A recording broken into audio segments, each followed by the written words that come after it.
first of all, how would you describe your own experience at school when you were working out what you were good at, what you wanted to do with your life?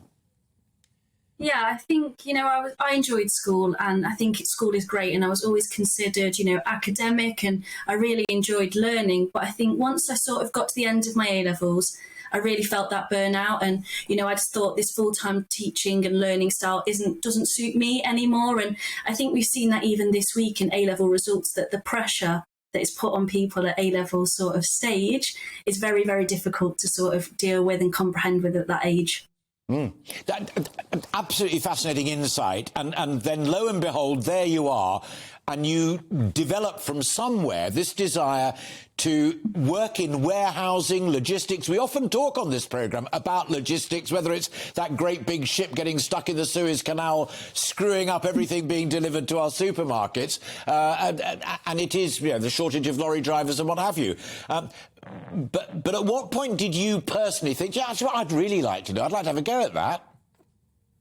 Yeah, I think logistics is sort of an industry of huge success and opportunity. And I think, especially during COVID, we saw the importance of logistics as an industry for the UK. But I think for me personally, it started sort of the second year of my A-levels. So my dad works in logistics, and I did a business A-level, and operations within that were always my best modules. HR wasn't my thing, and finance wasn't my thing, but operations was what I was good at, and sort of that logical approach, problem solving. And yeah, that's really where I saw myself, and I thought, I think this is the industry for me.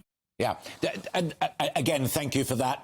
And Bobby Siegel's head was going up and down, as was mine when you said that bit. And it's it's the hybrid nature of what you did when you went to college, where you were studying, and whether you like HR or not, you will have won the hearts and minds of many people in saying, oh, they just get in the way the whole time. But the idea of how you run a warehouse, how you do lists of people, how many you need in at various times, and the rest of it, but also studying the theory of it.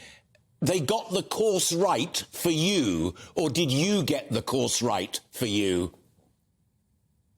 I think it's a combination of both, really. I think the course is great. It's what I wanted to do. But I think hybrid learning is a really great option for a lot of people that don't think full-time learning is for them, but still really value the importance of that degree. And, for me, I did my A-levels, I did my GCSEs. I enjoy the academics.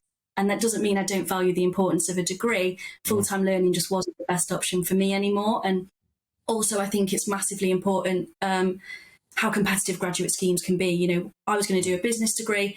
Business graduate schemes are some of the most competitive in the market. And I thought that practical learning style of, I get practical experience 4 days a week, and I get that theory side 1 day a week that I really think is important, makes me the most well-rounded sort of graduate that I can be once I get to that final point in a couple of years' time.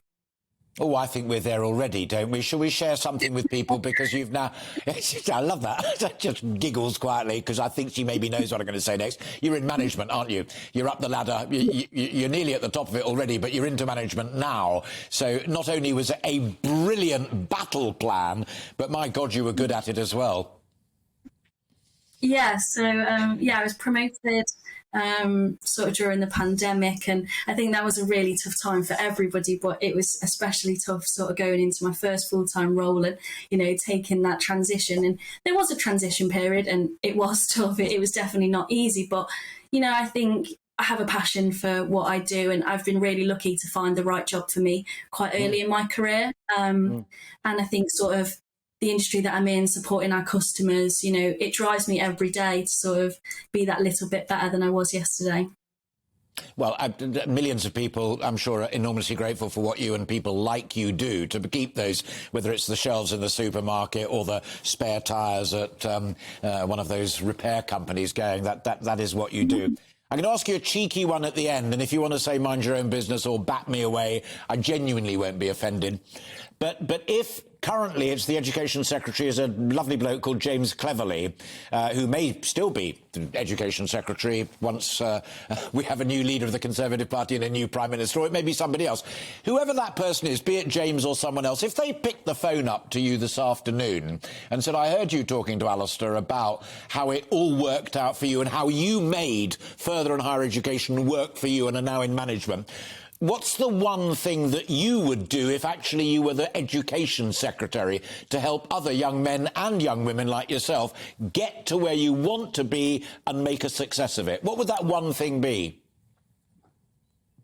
I would promote vocational apprenticeships to the same extent that they do university, whether that be adding them onto UCAS and using sort of more of a streamlined approach, because, you know, even when I completed my A-levels only 2 or 3 years ago now, degree apprenticeships were not put on the same pedestal that university is. And to be honest, I don't believe that they still are. I think, you know, you have to apply to each company individually. It's time consuming, as well as doing your A-levels, as well as applying to uni. You know, I still applied to go to uni full time.